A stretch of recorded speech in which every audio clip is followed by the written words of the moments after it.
எல்லோருக்கும் காலை வணக்கம். இந்த காலவெளியிலே ஆண்டு நமக்கு கொடுத்துருக்கிற இந்த சிறப்பான நேரத்திற்காக நன்றி செலுத்தணும்.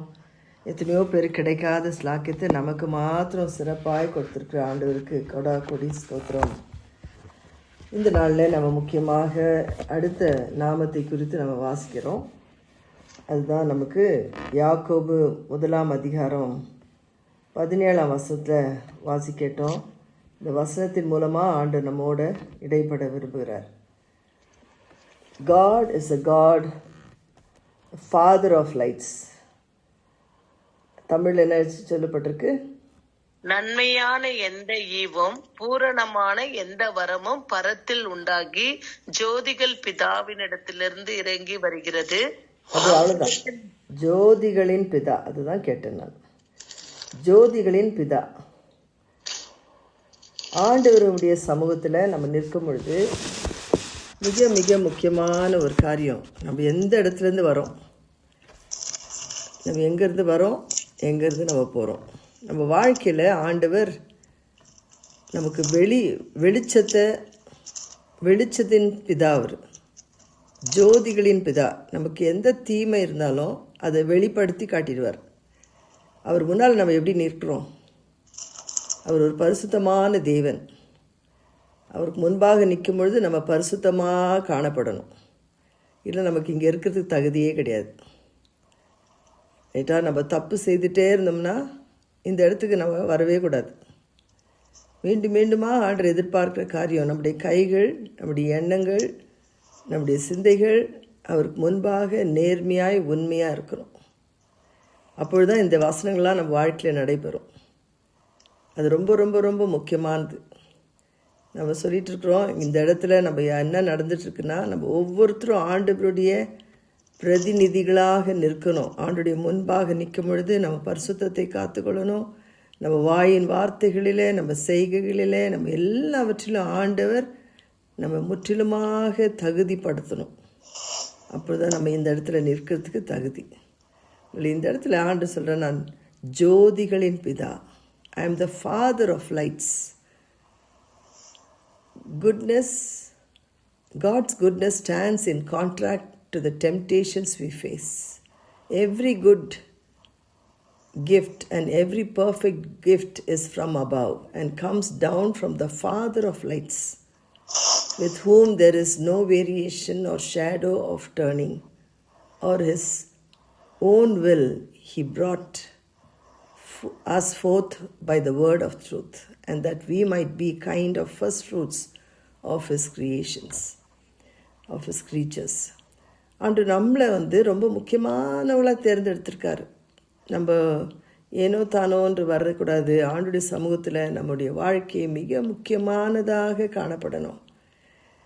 நம்ம ஜப வீரர்கள், வீராங்கனிகள், ஜப சேனை, ஒரு சேனையாக எழும்பி பிரகாசிக்க அழைக்கப்பட்டிருக்கிறோம். நம்முடைய அழைப்பு வித்தியாசம். ஏனோ தானோன்னு வந்துடாதீங்க. தயவுசெய்து ஆண்டுடைய சமூகத்தில் நிற்கும் பொழுது உங்கள் வாழ்க்கையில் நீங்கள் ஆண்டுக்கு முன்பாக பிரீதியாக இருக்கணும். நம்ம அனைவரும் ஆண்டுடைய சமூகத்தில் பிரீதியாக இருக்கணும், ஆண்டவருக்கு ஏற்பதாக இருக்கணும், அவருடைய சித்தத்தை செய்கிறவர்களாக இருக்கணும். அப்பொழுது தான் நம்ம தகுதிப்படுத்தப்படுவோம். இந்த வசனங்கள்லாம் சும்மா வெறுமையாக வெறுமையாக போகிறதுக்கு இல்லை, நம்மை புடமிடும்படியாக காணப்படணும். It has to refine us like gold. ஒரு புடமிடப்பட வேண்டிய ஒரு காரியம். நம்மை ஆராய்ந்து பார்க்கணும். ஆண்டுடைய சமூகத்தில் நிற்கும் பொழுது அவர் ஜோதிகளின் பிதா, ஃபாதர் ஆஃப் லைட்ஸ், பிரகாசம் பண்ணுகிற தேவன், பிரகாசிக்கிற தேவன். ஓகே, அவர் பிரகாசிக்க இந்த இடத்துல வரும்பொழுது அவர் பரிசுத்தமான அவருடைய குண அதிசயத்தை நமக்கு காண்பிக்குது. அவர் ஹீஸ் அ ஹோலி காட். அவர் பரிசுத்தமான தேவன் என்பதை நமக்கு வெளிப்படுத்துகிறார். ஸோ சகலமும் நன்மையான காரியங்கள் தான் அவர்கிட்ட வரும். அது நிறைவுள்ளதாக இருக்கிறது அவருடைய சமூகத்தில். அதில் இந்த காலவெளியிலே ஆண்டவர் நமக்கு ஜோதிகளின் பிதா என்பதின் நாமத்தை நமக்கு வெளிப்படுத்த இந்த காலவெளியில் வந்திருக்கிறார். He's a father of lights. நம்ம யாராய்ந்து பார்க்கலாமா? ஆண்டவரே, நான் உமக்கு முன்பாக நிற்க நான் தகுதி. ஆண்டவரே, நான் சொல்வது, நான் செய்வது என் வாழ்க்கையில் முழுமையாக இருக்கிறதா? ஆண்டவரே, நம்முடைய சமூகத்தில் நான் ஒப்பு கொடுக்குறேன். தெரிந்தோ தெரியாமலோ ஏதாவது தவறுகள் நான் செய்திருப்பேனே, தயவாய் மன்னிங்க. என்னுடைய பேச்சில், என்னுடைய மூச்சில், என்னுடைய நடத்தையில் உம்மை பிரியப்படுத்தாமல் இருந்திருந்தா என்னை தயவாய் மன்னிங்க ஆண்டவரே. உடைய சமூகத்தில் வர என்னை தகுதிப்படுத்துங்க சுவாமி. உம்முடைய வசனத்தை தியானிக்க என்னை தகுதிப்படுத்துங்க. வெறுமையாய் வந்து வெறுமையாய் போக ஆண்டவரே. என்னை புடமிடுங்க, என்னை சுத்திகரிங்க, என்னை மறுரூபப்படுத்துங்க. நீர் ஜோதிகளின் பிதா ஆண்டவரே. பிரகாசிக்க இந்த காலவெளியில் எங்கள் மத்தியில் வந்திருக்கிறீர். இந்த காலவெளியில் எங்களோடு நீ இடைப்பட வந்திருக்கீங்க. என்னை தாழ்த்துக்கிறோம் சுவாமி, என்னை தாழ்த்துக்கிறேன், என்னை ஒப்பு கொடுக்குறப்பா. கர்த்தாவே, இது பரிசுத்தமான ஒரு ஸ்தலம். இந்த பரிசுத்தமான இடத்துல என்னை நீங்கள் புடமிடும்படியாய் அழைக்கிற ஆண்டவரே. என்னை சுத்திகரிங்க சுவாமி.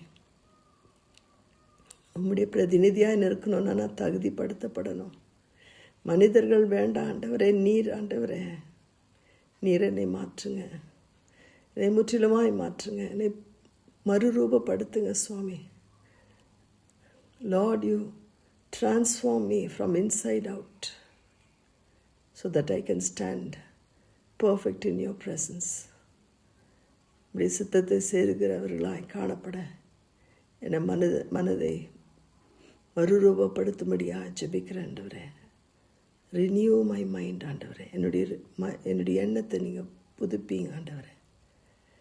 இந்த காலவெளியிலே உம்மை குறித்து நாங்கள் தியானிக்கும் பொழுது எங்களோடு பேசுங்க. Yes, Lord, we want you to speak to us, for your servant is listening. ஆண்டவர் இந்த காலவெளியிலே ஒரு 5 குறிப்புகள் அவர் ஜோதிகளின் பிதா என்பதை நமக்கு வெளிப்படுத்த வந்திருக்கின்றார். முதலாவதாக, God is the very source of light. இந்த உலகத்திலே நமக்கு கொடுக்கப்பட்டுள்ள ஒரு வெளிச்சம் என்று சொன்னாவே ஆண்டவராகிய தேவாதி தேவன், திரியேக தேவன் அதை சிருஷ்டிப்பின் மூலமாக வெளிப்படுத்துகிறார். எல்லாவற்றையும் முதலாவதாக ஆண்டவர் செய்த சிருஷ்டிப்பிலே நீங்கள் பார்த்தீங்கன்னா, ஆண்டவர் தேவன் வானத்தையும் பூமியும் உண்டாக்கினார். உண்டாக்க கடவுது என்று சொன்னார். சொன்ன உடனடியாக அது உண்டாக்க நடந்தது, அது நடைபெற்றது. In the beginning God said, let there be light. அவர் சொல்கிறார், அந்த ஆதியாகமம் 1ஆம் அதிகாரம் 3-5 வசனத்தை நம்ம பார்க்கும் பொழுது அந்த வசனத்தின் மூலமாக ஆண்டு நம்மோடு சொல்லுகிற காரியம், தேவன் வெளிச்சம் உண்டாக கடவது என்றார், வெளிச்சம் உண்டாயிற்று. ஸோ வெளிச்சத்தை உண்டாக்குனவரே அவர் தான்.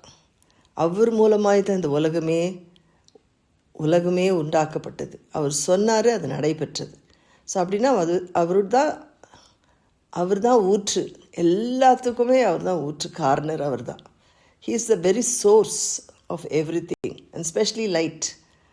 வெளிச்சம் உண்டாக கடவுதுன்ற வாயிலிருந்து சொன்ன வார்த்தை, உச்சரித்த வார்த்தை, அது நடைபெற்றது. அப்போ தான் அந்த சூரியன், சந்திரன், இல்லை பெரிய வெளிச்சம், சின்ன வெளிச்சம்னு சொல்லி அதை உருவாக்கிறது பார்க்குறோம். அந்த முழு சோலார் சிஸ்டம் முழுசாக ஒவ்வொன்றையும் அழகாக சிருஷ்டித்ததை பார்க்குறோம்.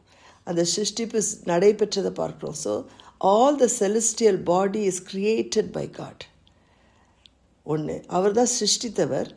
And he is in complete control of it. அவர் தான் அதை முழுமையாக ஆளுகை செய்கிறவர். So he is absolute sovereign God. He is a creator and sustainer of all. அவர் தான் சிருஷ்டித்தவர், அதை நடைமுறையில் நடத்தி வருவரும் அவர் தான். ஸோ முதலாவதாக, he is a very source of light. அவர் தான் கார்னர், அதுக்கு ஊற்றும் காரணமாக இருக்கிறவர். அந்த வெளிச்சத்திற்கு ஜோதிகளின் பிதாவாக இருக்கிற தேவன் தான் அதற்கு முக்கியமான அடையாளமாக இருப்பதை பார்க்கிறோம். அவர் தான் அதற்கு காரண கர்த்தர். இரண்டாவதாக நான் பார்ப்போம்னா, காட்ஸ் ஹோலி கேரக்டர், அவருடைய பரிசுத்தமான அவருடைய குண அதிசயத்தை நம்ம பார்க்குறோம். அவரை பற்றி வெளிப்படுத்தப்படுகிறத பார்க்குறோம். He is a God of light. யோவான் 1:5 நம்ம வாசிக்கும் பொழுது அவர் தான் வெளிச்சமாக இருக்கிறார். He is the very source of light. He is God and God is light. அவரே வெளிச்சம், அவருக்கு எந்த இருளும் இல்லை. There is no darkness in him. He is light. அதே போல் வெளிப்படுத்தின 22:5 1 தீமோத்தி 6:16 வாசிக்கலாம். 1 தீமோத்தி 6:16 வாசிக்கும்போது அதில் பார்க்குறோம், அவர் அவர் தங்கியிருக்கிற இடமே என்னவா இருக்குன்னா வெளிச்சமாக இருக்குது. வாசிங்க 1 தீமோத்தி 6:16, 1 தீமோத்தி 6:16.